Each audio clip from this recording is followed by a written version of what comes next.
aí, pessoal, tudo bem? Gente, então na videoaula anterior nós combinamos, né, de passar para vocês as questões 39 e 40 no outro vídeo, porque a resolução dessa questão é uma resolução de questão que demandou bastante tempo, tá? Então eu tive que dividir em vários slides para que fique bem claro como a gente chegou na resolução da questão 39. A questão 40 também foi uma questão um pouco trabalhosa, mas efetivamente essa questão 39 ela vai precisar de várias etapas para a gente chegar na alternativa correta. Então eu vou ler o enunciado com bastante calma para que vocês consigam, né, ver o passo a passo da resolução dessa questão e ajudar muita gente aí que vai fazer a próxima prova para Petrobras ou Transpetro, né?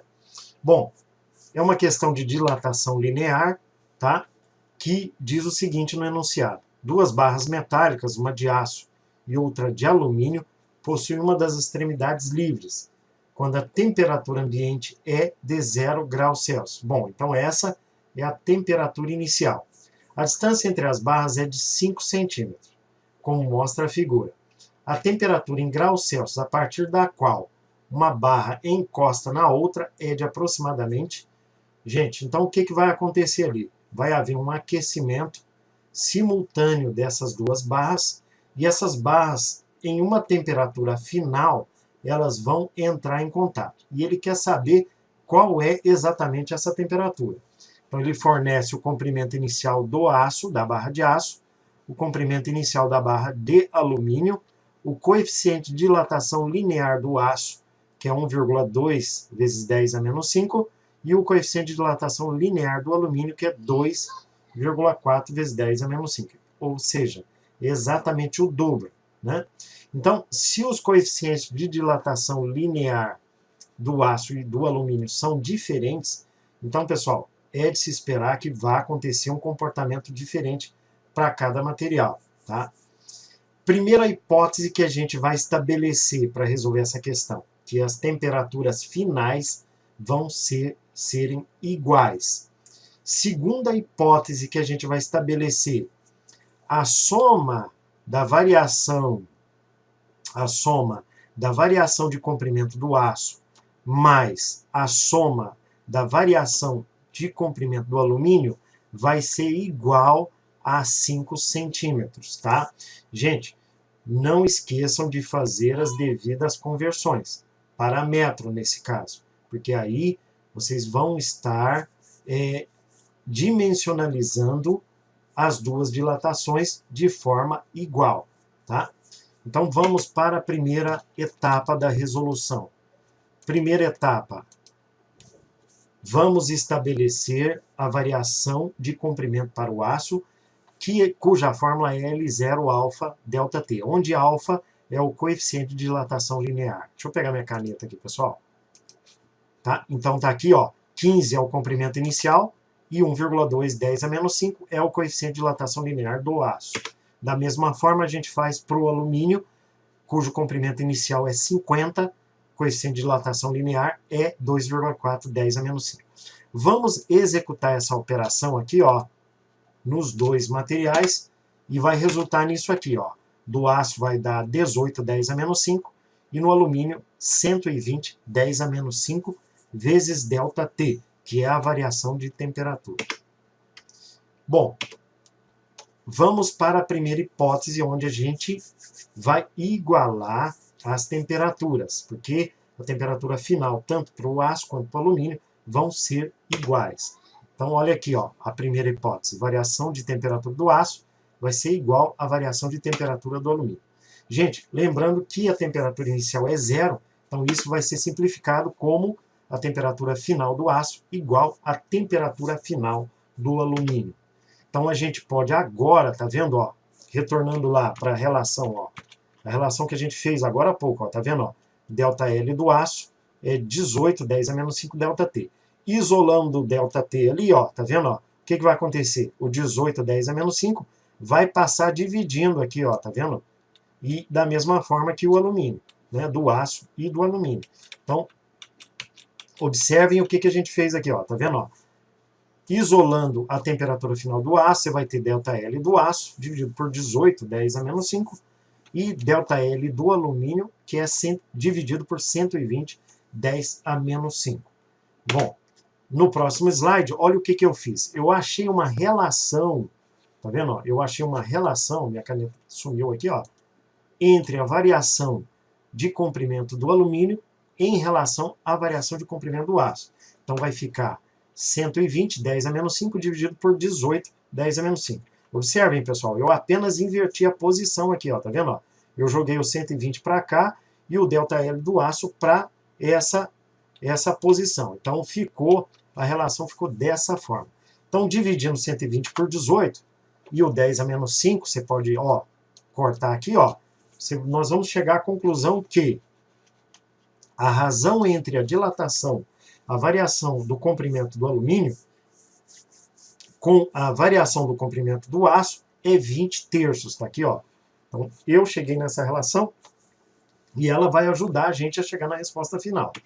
Então, isolando a variação de comprimento do alumínio, nós vamos ter, ó, que a variação de comprimento do aço é 20 terços, né, vezes a variação de comprimento do aço, né? Então, a variação de comprimento do alumínio é igual à variação de comprimento do aço vezes 20 terços. Gente, isso é verdade porque a variação de comprimento do alumínio é maior do que a do aço, porque o coeficiente de dilatação linear do aço, tá, ele é exatamente a metade do alumínio. Então, o alumínio vai esticar mais do que o aço. Então, essa relação ela é verdadeira, né? Chegamos aqui nessa relação aí. Agora, pessoal, vamos considerar que a distância entre as barras, como a gente falou, é 5 centímetros. Então, vocês observaram lá na figura que é 5 centímetros. Então, isso, em metro, vai resultar em 0,05 metros, né? Então, a gente agora vai somar, tá vendo? Ó? Isso aqui é verdade, ó. A variação de comprimento do aço mais a variação de comprimento do alumínio é exatamente igual a 0,05 metros. Então, esse é o pulo do gato para a gente chegar na resposta correta, tá? Lembrando que esse tipo de questão, pessoal, só fazendo um comentário, esse tipo de questão é uma questão clássica do Enem, tá? Eu já vi uma questão dessa no Enem, só que lá nessa questão, os dois materiais eram iguais. Então, isso facilitava muito a correção, né, o desenvolvimento do problema. Aqui no caso, como os materiais são diferentes, então complica um pouco a resolução do problema. Então, sabendo que a soma é 0,05 metros, agora basta pegar a relação que a gente encontrou, ó, no slide anterior, tá vendo? Ó? A gente encontrou essa relação no slide anterior e substituir aqui no lugar da variação de comprimento do alumínio. Então, isso vai resultar executando o mínimo múltiplo comum aqui, né, pessoal? Ó, fazendo o mínimo múltiplo comum, você vai ter aqui, ó, 3 variação de comprimento do aço, mais 20 variação de comprimento do aço, e 3 vezes 0,05 vai dar 0,15 metros, né? Somando as duas variáveis ali, a gente vai ter 23 vezes a variação de comprimento do aço, que é igual a 0,15. Agora basta a gente pegar isso que está multiplicando e passar dividindo, né, gente? Aí nós vamos ter um problema. Por quê? Porque quem está sem calculadora nesse momento vai conseguir executar essa operação. Vai conseguir. Só que vai demandar bastante tempo. Então, por isso que eu falei para vocês. Esse tipo de questão, pessoal, tem que deixar por último. Não dá para fazer em 3 minutos. Você tem que resolver todas as questões que dá para fazer no máximo em 3 minutos. E, por último, deixar esse tipo de questão, porque aí você vai ter um melhor gerenciamento do tempo. Você vai ter, por exemplo, 15 minutos sobrando. Aí você vai conseguir resolver, né?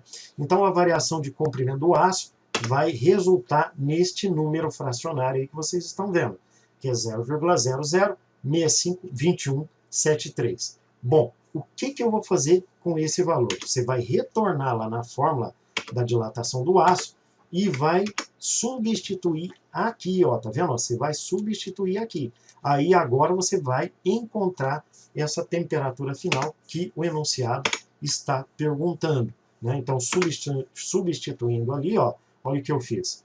0,00652173 é igual a 18, 10 a menos 5 temperatura do aço. Lembrando que a temperatura inicial é 0, então efetivamente vai sobrar só o T.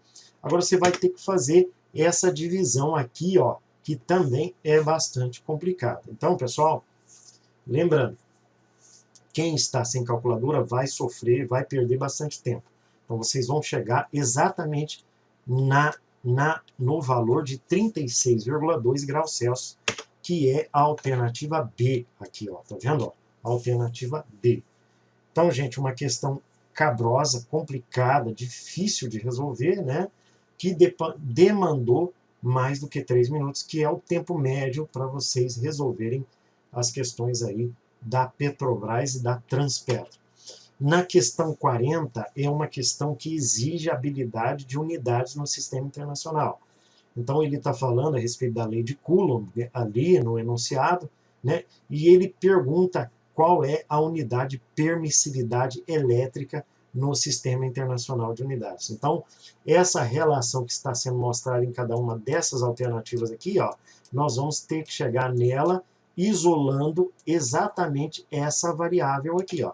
Você vai isolar ela, você vai jogar ela aqui para cima, ó, no lugar do F, e vai colocar o F embaixo. Então, depois que você fizer isso, você substitui cada uma dessas variáveis pelo valor respectivo do Sistema Internacional de Unidades. Então, olha o que vai acontecer, pessoal. Primeiro, nós temos aqui a força, né, a fórmula normal, como foi dado no enunciado, né, isolamos a permissividade elétrica, e aí vocês têm que lembrar que isso aqui, ó, isso aqui não é um valor que varia, ou seja, é uma constante. Então, o que vocês vão fazer com esses números aqui, pessoal? Substituam por uma constante qualquer, tá? Uma letra, um K, um X, enfim, ou alfa, enfim. Então, foi isso que eu fiz, ó, tá vendo? Ó? Eu peguei lá aquelas constantes todas e isolei, ó, e cheguei nisso aqui. Então, isso aqui não vai ter a unidade, porque são valores adimensionais, então não vão influenciar na resposta. Então, agora, o que vocês têm que fazer? Vocês têm que pegar a unidade de cada um desse aqui, ó, a unidade de carga, a unidade de força, a unidade de raio, a unidade, pessoal, no Sistema Internacional de Unidades, e substituir cada um deles. Olha lá, olha o que eu fiz, ó. Qual é a unidade de carga no Sistema Internacional de Unidades? Coulomb. Então, é um C maiúsculo, tá vendo? Ó, substitui um por um aqui, ó, tá vendo? Qual a unidade de força no Sistema Internacional de Unidades? Newton. Qual a unidade de dimensão, raio? Qual é a unidade no Sistema Internacional de Unidades? Metro. Então, tá vendo? Ó, substitui um por um. Esse aqui, como é igual, ficou C ao quadrado. Embaixo ficou Newton por vezes metro quadrado. Então, olha o que eu fiz agora. Eu peguei essas unidades Newton e metro, passei para cima. Então, quando eu passo essas unidades para cima, pessoal, o expoente inverte de sinal. Então, aqui, ó, ficou C ao quadrado. Essa constante, eu não vou mexer mais nela, né? O Newton estava embaixo, passou para cima, ficou Newton menos 1. O metro ficou metro menos 2. Né? Agora, lembrem-se, pessoal, que o que é Newton? Newton é a força, né, cuja massa vezes aceleração. Então, força é igual a massa vezes aceleração. Massa é a unidade, é quilograma. Aceleração, metro por segundo ao quadrado. Então, eu peguei esse segundo ao quadrado, passei para cima e ficou menos 2. Né? Tá meio confuso ali, mas a gente agora tem que substituir isso nessa relação. Então, vamos lá, vamos continuar. Olha lá, então ficou essa relação anterior, peguei o Newton ali, e lembrando, gente, que Coulomb é o quê? Nada mais é que é a intensidade da corrente vezes o tempo. O tempo está em segundo. Então, Coulomb, só para vocês lembrarem, é uma unidade de carga.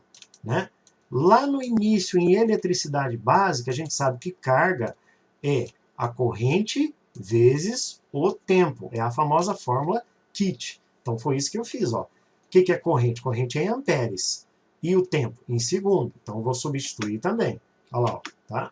Substituindo todo esse trambolho aí, você vai ficar com K vezes A vezes segundo, que é Coulomb, quilograma metro segundo ao quadrado, que é a unidade de força, que é em Newton, elevado a menos 1, tá? Ó, não esquece desse menos 1. E M é M menos 2, que a gente já tinha determinado. Agora, o que a gente vai fazer?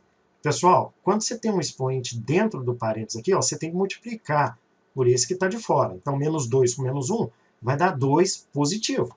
Tá? Então, não esqueçam disso. Olha lá, ó. Esse é o quadrado, quilograma, tá? Eu só repeti ali, né? Deveria ter editado melhor. Vamos aqui para a próxima etapa, ó. Ó, olha o que aconteceu, ó. Deixa eu pegar minha caneta, ó. S é o A ao quadrado, é A ao quadrado. S ao quadrado, S ao quadrado. Quilograma a menos 1, quilograma a menos 1. Metro a menos 1, metro, né? S menos 2 com menos 1 dá S ao quadrado. Então, isso vai resultar, ó, numa próxima etapa, olha lá, ó. S ao quadrado, tá vendo aqui, ó? S ao quadrado com S ao quadrado vai dar o quê, pessoal? S à quarta, beleza? Metro a menos 1 com menos 2, você tem que somar. Vai ficar metro a menos 3.